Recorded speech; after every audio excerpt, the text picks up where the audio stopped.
people feel that they are entertained, if they're getting what they want, then they will come back for more again and again and again. That's where the relationship is built. And that's where that know, like, and trust relationship can be accelerated so that people are ready to take action with you.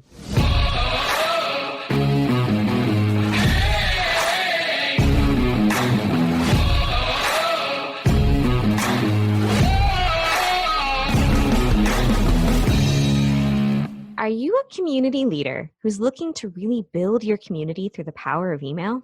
It's the first chance you have to get in front of the right people, and you should make the most of it. So many community leaders take the template approach, and you've lost your community before they've even found you. How about crafting the perfect welcome series instead? You can grab my guide, Crafting the Perfect Welcome Series, at theaudienceconverter.com/giveaway. Discover the tips and tactics I use to help my clients get up to an 80% open rate. When people open those first few emails, they're more likely to continue opening your messages, engaging, and buying from you. Build your community the right way with a welcome series that converts. Grab your copy at theaudienceconverter.com/giveaway. Alrighty, if you've got questions about Instagram, if you want to make sure you understand how to make it work for you and your business specifically, if you're just a little bit lost about how on earth Instagram can really grow and drive your business growth, I am so excited today to welcome you to More Conversations, Clients, and Cash, where we go into all of the marketing strategies and business building strategies that can get you more conversations, more clients, and more cash in your business. I am your host, Kimberly Weitkamp, a marketing strategist and conversion copywriter who is devoted to helping coaches build the business of their dreams that helps them support their dream life. And today with me to talk about this wonderful topic of Instagram, which I get tons of questions on, is Jake Adam Davey. Jake Adam Davey is the UK's leading Instagram marketing expert. And he's also, of course, a highly sought after online business coach and speaker. He really specializes in helping entrepreneurs become, and most importantly, stay the go-to expert in their industry on Instagram, especially if you don't want to do it without paid advertising, which I am loving that idea as well. And over the last 5 years, he's helped his clients generate over 4 million in sales with Instagram and help them grow their business exponentially. So does that sound like a good idea? Are you interested in figuring out how to use Instagram without having to resort to all of the paid strategies or using a mix? Then this is the episode for you. So Jake, I'm so excited to have you here and welcome to the show. Kimberly, thank you so much. I am delighted to be here, and I'm a little bit nervous about living up to that introduction. So I will do my best, but I'm delighted to be here. Thanks for having me. Absolutely. I'm excited to have you here too. Instagram is one of those things where I get a lot of questions about it. I know a lot of people who've made it work for them. But the whole strategy part, the whole getting started part, the whole how on earth do I find the time to make it work part, lots of questions about that for me and for my clients and for my listeners. So I'm really excited to have you here and talking about this. However, before we dive into Instagram, I love hearing about people's journeys because there is no one right way to become an entrepreneur or a coach. And I love hearing about how people got to where they're doing. So what was your journey like to becoming this Instagram expert? Wow. I'll give the short version and concise version as much as I can. The first thing I would say is it was never my intention to have my own business at all. I probably still don't consider myself as an entrepreneur. But the journey started, I was working as a teacher. So 8 years working as a teacher in schools in the UK. I taught French and Spanish. And I loved teaching. I absolutely loved teaching. I thought it was fantastic. But I knew that I wanted to help more people. I knew that I really wanted to have a little bit more flexibility. Teaching occasionally could be a little bit constrained in the format and how it's delivered and such. Don't get me wrong, they get fantastic holidays and I'm never complaining about that. But I was doing it for a long time and I realized that actually I'm not sure it was what I really wanted to keep doing. But I came from a family of teachers. Both my parents were teachers. 5 out of my 6 aunties and uncles were teachers. So it almost felt destined that that's what I was going to do. But I left after 8 years, moved to Australia, no plan, no money, no idea what I was going to do. And just the idea was just to backpack and work and spend all my money and have a great time. And I did. But I got to the stage where the money had run out. I realized that I probably needed to grow up a little bit. This was when I was 30. And so the plan was to come back to England and start teaching all over again. And as luck, fate, serendipity, chance, whatever you want to call it, would have it, I literally bumped into somebody on a beach whilst I was out there, and we got talking, and this person was being paid to travel the world and being paid to speak at events and teach people how to use Twitter for their business and grow their business with Twitter. And I looked at him and I thought, you're teaching, you're traveling, you're doing the things that I absolutely love doing. How on earth how do I get paid to do this? And so I joined his program. I got mentored by him. I got coached by him. I literally had no idea. I made all the mistakes that you possibly could, but I took close guidance and close support from him and ended up making Instagram my speciality. Over the course of the 5 years, I've invested in 68, I think, different Instagram trainings. So if you, Kimberly, or anybody listening has been through Instagram programs, chances are I've bought them and been through them as well.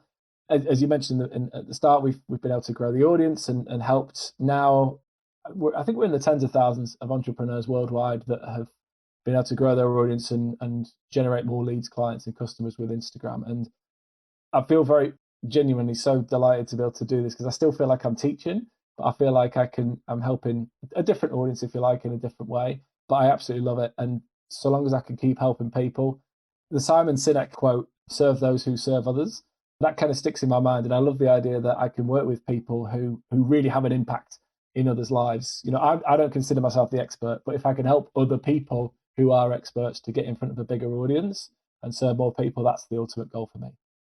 Wow, fantastic. And can I just say, we have a very similar background. Oh, really? I'm tempted to ask if you were on a working holiday visa in Australia. Oh, yes, I was. I did a working holiday in New Zealand, and my plan was to go to Australia next, but I had to renew my passport. So I went back to the States, opened my business, and now I am too old to go get the Australian visa. But I also came from a teaching background, didn't train to be a teacher, but my best option after graduating university was to go to Spain and become an English teacher. So that's what I did. Got into travel writing, and from there I got into copywriting. So I just love that there are so many different ways to be doing what we're doing. Yeah. And there are a few things that you noted, is that you've taken 68 or 60 plus at least Instagram trainings, and you still don't consider yourself an expert. You can help others because you're at least that 10% ahead, right? And that's a lesson I think all of us need to hear again and again and again, is that while we may not think we're the expert, we actually already know way more than we think we know, because we spent the time, the money, the resources to become knowledgeable about that one thing. And anyone who comes to us and they're like, teach me how you do it, they've come to us because they've decided that you know more than they do. So if you are 10% ahead of somebody else, you can help them. And that's a really powerful takeaway I want everyone to kind of take note of and just let it sit in your head for a second, right? When I first got started with copywriting, I'd taken one program. I was like, really, can I do this? I'm not sure. But you know what? Over the years, every time I talk to someone, they're like, wow, you've made this make sense. You've made it clear to me. You clearly know more than I do. And I'm like, really? I don't think so. But if you're 10% ahead, then you can help someone behind you. And that is where you get started, right? That's the really powerful part. So absolutely. 68 Instagram programs, my goodness. But I love your mission, right? Of helping others serve others. That's one of my big goals as well, is by helping people work with them. That's why I've kind of transitioned to doing more group and training programs, because when you can help a group of people who are dedicated to helping another group of people, your impact just keeps rippling outwards, right? And I think that all of us could do better with more collaboration and more of a co-creation mentality in the world of business and in the world of life. So tell me a little bit, though, about, if I'm a business owner, if I'm an entrepreneur, if I'm a coach, out of 68 Instagram trainings, what is that number one thing that I should start getting started with? Like, how do I get started with Instagram? Yeah, it's a very good question. The key thing is, I think, to get started. And for many people, I think the idea is it needs to be perfect. It's all about influencers and beautiful pictures and beautiful images. And do I need a six pack? And do I need to lie on the beach in a bikini? And all these types of things. Maybe 10 years ago, those types of things were what Instagram was, if you like, known for, and it has been synonymous with the rise of the influencer. But today, it's one of the leading platforms. There's over 1 billion people using Instagram today. It's valued at over $100 billion. It falls under the metaverse, Facebook and WhatsApp and Instagram, and So there's going to be billions of dollars of backing for this platform in the future. But the major thing I would suggest is, and the easiest thing I recommend is, look at the people in your space who are perhaps the market leaders, and have that large audience already on Instagram that you can start modeling. And the tip I give to clients, the question that I ask them is, who right now on Instagram is your ideal client following?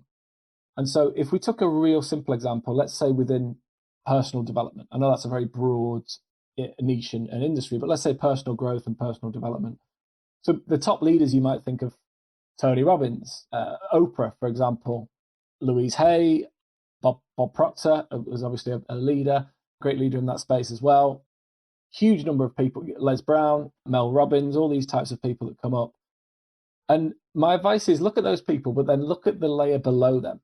And ideally, who are the people with, say, 5,000 to 100,000 followers on Instagram that don't have the Netflix documentaries, they don't have the tens of books, they don't have, the millions of followers elsewhere, but they're in your space and they've got an audience between 5,000 and 100,000 followers.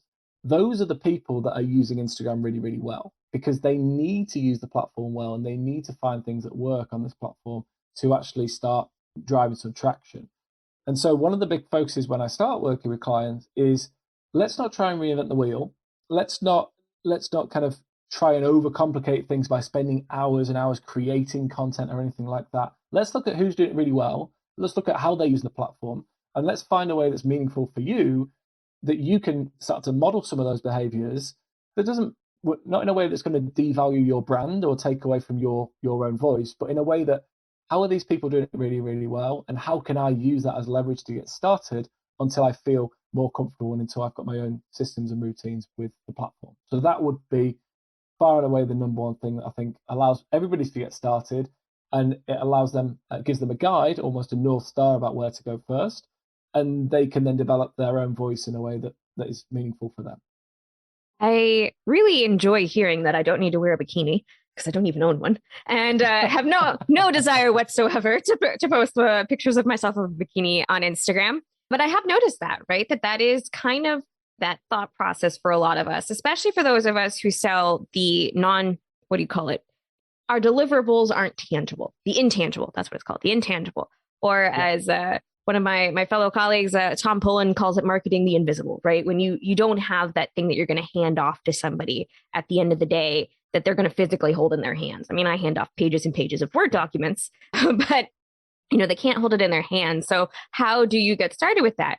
And I love that simple piece, right, of who to start following first. Because most of us think, oh, well, the only influencers that are out there are the people like Oprah, right? Or are the people that have, thousands and thousands and thousands. So having that starting point of 5,000 to 10,000 or 1,000 to 5,000 even, as that starting point of, that's where you start looking.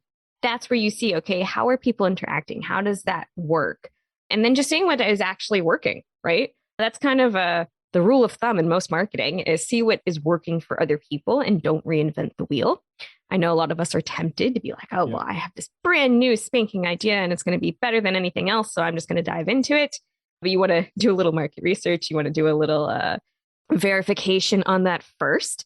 So if we've found those influencers, or if we've gone and discovered where those, not beginner, but not high end stages are, one of the things you mentioned was not stressing out or spending hours and hours on content. But let's talk about content a little bit. Obviously, Instagram is all image based, right? You have to have the images to be able to post on Instagram. So what is that quick start method to start planning out or even figuring out what kind of content to create? Yeah, perfect. You're teeing up the perfect questions for me, so I do greatly appreciate it. Very welcome. These are just the questions I come up with, No, this is great. So the major thing that I advise clients, or anybody that I speak to really, is keep in mind why people are there in the first place. And people go on social media generally for entertainment, education, learning something new, connecting with friends, following celebrities, connecting with interesting people around the world, funny videos of cats falling down the stairs. These types of things are why people go on social media. They don't go on to be sold to. If you want to buy something, generally you're going to go to Amazon, you might go to Google. There are you go to Etsy and such. There are marketplaces where you can buy things, but that's not really the real reason why people go onto Instagram or other social media. They're going there for distraction, and in many ways that kind of dopamine hit. We're addicted to our phones, and so the key thing is we've got to keep that in mind as business owners and entrepreneurs who are using this platform. We can that classic Zig Ziglar quote, another person that would fall into that personal development space of you can have everything that you want in life if you just give other people what they want. And so I'm borrowing from him when I speak to our clients and say, how can you focus on what your audience wants to see? There is absolutely nothing wrong in entertaining your audience and giving them quick tips and information, useful ideas and such. It doesn't have to be whole essays and long, drawn out information. Quick 1-2 second or 1-2 minute tips and bits of information that are really, really valuable that they can take away. But ultimately, if people feel that they are entertained, if they're getting what they want, then they will come back for more again and again and again. That's where the relationship is built, and that's where that know, like, and trust relationship can be accelerated so that people are ready to take action with you. And so in very similar ways to Facebook, in very similar ways to perhaps YouTube is slightly different because people will actively search out there. But it is more about the relationships. It's more about positioning yourself as an authority and being seen as an authority in what you do, but ultimately giving people what they want. And so the number one focus I would have is how can you ensure that your content is really something that people want to see? Would you consume the content that you share with your audience? That's kind of the major first question that I would ask. I'm happy to go a little bit deeper if you like, or you may have some follow-up questions from that. There's a bit to unpack there. I think number one is just that reminder of why people are on social media, right? A lot of us kind of get stuck in that thought process of, well, I'm posting on social so people will sign up and buy from me. That's why you're doing it, but that's not why somebody else is on social media. That's not why your followers, your clients, your prospects, your future clients. It's not why they're on social media. They're on social media to get entertained or to maybe even get answers to questions they have. That definitely happens, especially like if you're going into a particular group and you're asking a question, that is your purpose for being there. But for the most part, we also get stuck in that spiral, or we get lost in just going through our feeds. So why would somebody want to keep going, right? What's going to cause that pause, as they call it, right? Pause the scroll or something like that. Yeah, stop the scroll. Stop the scroll. There we go. So one of the things you mentioned, right, is that you want to build that know, like, and trust factor. And most importantly, that it's about relationships. And I want to dive in a little bit to that part of it, because one of the things I talk about a lot is that email marketing is your relationship builder tool, right? If they get on your list, you're building a relationship with them. You have to stop thinking about them as leads and realize that they're all people. And that's where your strategy comes from. And I think the same is true on social media, is that we remember it's a way for us to build a relationship. And I know a lot of us are tempted to be like, well, I'm just going to find all the tools and automate everything and outsource everything, and then I don't have to touch it. But at the end of the day, people want to get to know you. That's why they're going to buy from you as opposed to somebody else, right? Jake mentioned that he's bought 68 Instagram trainings and then he has his own. So why is somebody going to choose to try out Jake's versus one of those other 68? And I'm sure there's thousands of trainings out there. And it's because they like the way Jake explains things, the way Jake approaches things, the way Jake talks about things, the way he explains, whatever that looks like. So talk to me a little bit about, how can you use what most of us think is a passive channel, right? We just kind of view stuff on Instagram, right? So how can we use it as a relationship building tool? And I think that'll also speak to, why Instagram's a great place to build your audience. Yeah, absolutely. Yeah, I fully agree. I would echo what you mentioned about the email database and growing the list and nurturing the list. I think that's really important. And what we've found from that is, from that database, there are people who naturally want to come across to connect with us on Instagram. And we're very fortunate. I guess from a business owner perspective, you want to keep people in your ecosystem. And so email database is our ecosystem, but so is our Instagram, so is our podcast, so is the website, and various other places that we show up. And the more contact points you have with people, the better those relationships and the stronger those relationships are going to be. And so it's a great touch point in that sense. With regards specifically nurturing relationships, I'm a huge fan of Instagram stories. And I think that they are still the most effective way and probably the best time saving way and the most time effective way for business owners and entrepreneurs to use that platform. I'll just throw this in there. On average, people spend 53 minutes a day on Instagram. The last thing that I want anybody listening to this, and any of our clients, I say this as well, I don't want it, nobody wants another job, right? Nobody wants more things to do. So the last thing I want is for people to go off and feel that they need to spend 53 minutes a day on this platform. However, other people out there right now who are addicted to their phones can't help but pick up their phone and click around on Instagram. This is our opportunity to leverage that audience and what this platform has brought, us being able to connect with people around the world. And so one of the things that we do teach is how can you most effectively use the time, whether you've got 15 minutes, 20 minutes, 30 minutes, whatever it might be, or longer if you so choose. And a big element of that is using Instagram stories. And whilst Instagram stories are not necessarily a tool for growth, they're not going to contribute to growing the audience. They are a fantastic way to capture, if you like, your raving fans. Statistically, Instagram will show the top 10 to 15% of your audience your stories on a consistent basis. So let's say you have an account with even a small one, it's 1,000 followers.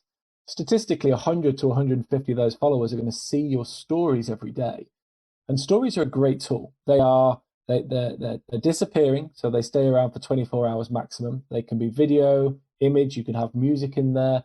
It's almost the perfect tool to break down that fourth wall and communicate with your followers and your audience directly. And it's a lot more off the cuff. It doesn't go onto your grid or your profile, if you like. So I know some people like to keep that pretty. I'm less bothered about that. But it means that you can pretty much post anything in there, and you can be authentic. You can be yourself.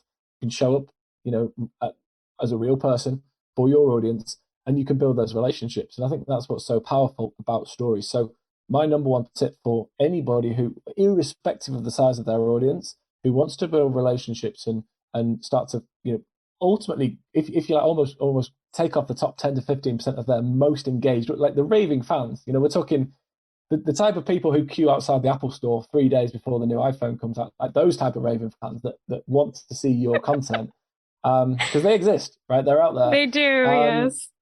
Yeah. So they're on the platform, and I think if you show that, even just by using that one tool alone or that element of the platform, it will significantly increase the engagement you get, the interaction you get, and it's going to naturally drive more conversations, which lead to increased profits, increased sales, increased leads, increased clients and customers.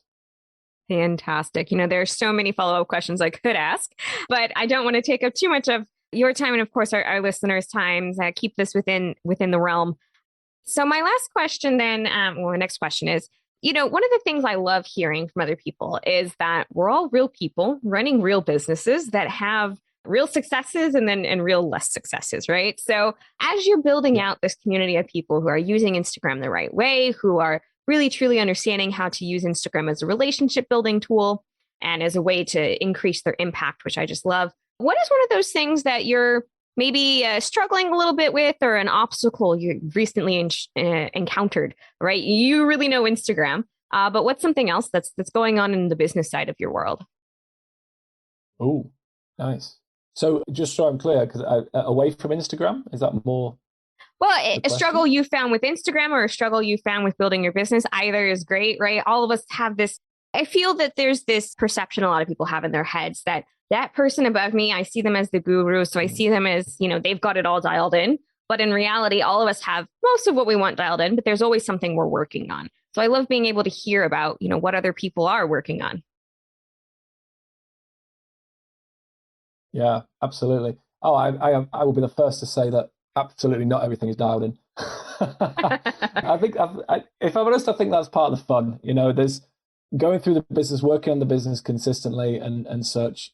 Sometimes we all get lost in the detail, the finer detail, and the ups and downs and such. But when I take a step back, I think this is really exciting. I genuinely think it's really exciting. I guess two major things, which are totally, in some ways, very unrelated, but two major things that have been challenges or struggles. The first one is quite a funny one, but we've recently had a number of fake accounts. in my name, as in pictures of me. They've used our posts. They've literally copied our profile, my Oh, profile, and so doubled me, if you like.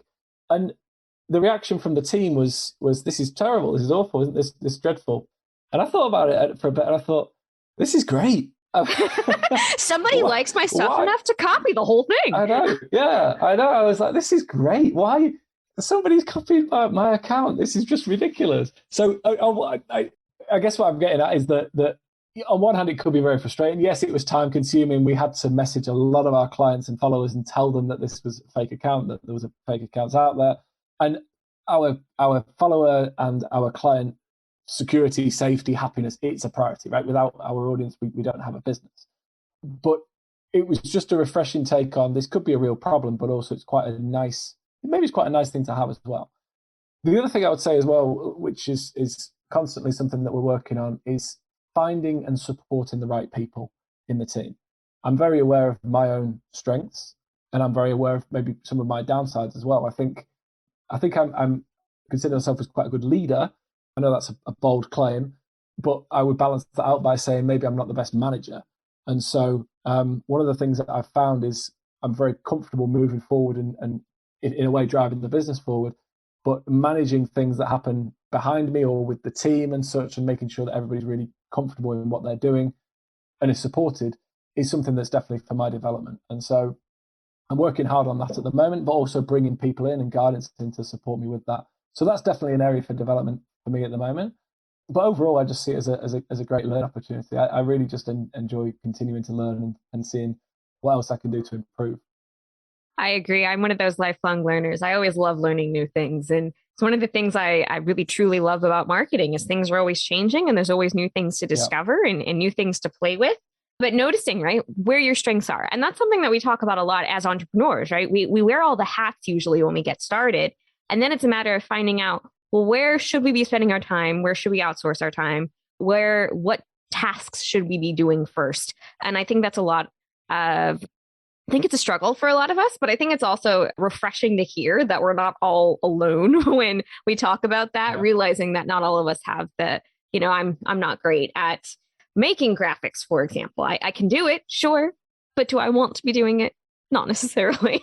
No. And that's kind of a great starting point as well, just to notice, what will you need help with and what don't you need help with. So thank you so much for sharing and letting us know what's going on in your world and in your business building world. So we've talked a lot about the different ways Instagram can help your business. We've talked about, how to get started, who to follow first, who to look at and see what their success looks like and what that metric might look for ourselves, where to get started with content ideas, how to use Instagram as a relationship building tool. What would you say is the number one thing people should do right now to get started on their path in Instagram, whether or not they've already got an account up?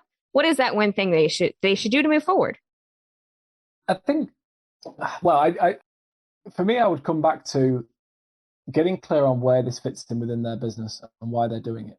So yes, modeling the market leaders is a great starting place, and I would still recommend that as the first thing that people do when they get started on the platform if they don't yet come with a plan, because that is a great way to at least get a plan or get an idea of what's working in your industry and in your niche at this time. The second thing I would suggest, and I find this with so many areas, that if this is something that people are really serious about, I'm a big fan of getting support. If there's things that I don't know or don't understand, or how can I put it?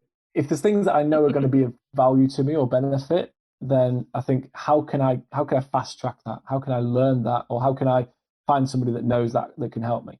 I've had that very recently in the business with some of the new software that we've been using.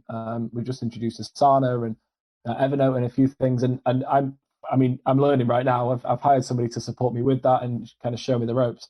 But I know that in the long term, it's going to save hours of time. It's going to save a whole lot of kind of cost with the business and staffing and such, so that everybody's aware. And I think it's the same, not just with Instagram, but with any area of the business that people may be growing, is looking at, is this something that I could genuinely, if I'm serious about this, can I get the support with this?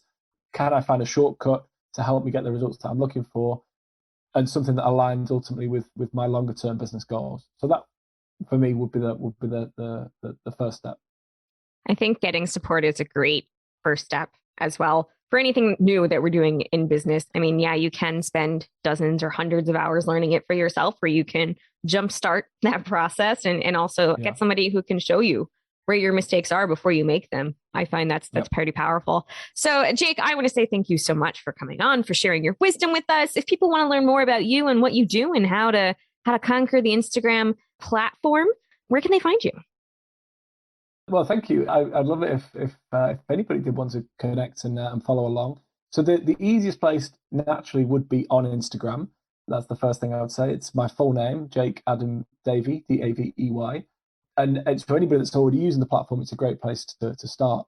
The other thing is that we do have a training, like a masterclass, that goes through some of the strategies that we've used with our clients over the past 5 years to help them grow, 3.5+ million followers across their accounts. They've generated $14 million in sales. So those strategies we actually teach in a masterclass. It's totally free, and there's a link for that. It's if they go to the website jakeadamdavey.com/brand, and they can access that masterclass completely for free. That's also a great starting point as well. Fantastic. So everyone, the links, of course, will be in the show notes, but go to jakeadamdavey.com/brand to get access to that masterclass on, getting started with Instagram and how to make sure you're using it the proper way. So Jake, again, thank you so much for being here and for sharing your wisdom with us. Thank you so much. It's been a pleasure. I've been delighted to be here. Thank you, Kimberly, and just keep doing the great work that you're doing.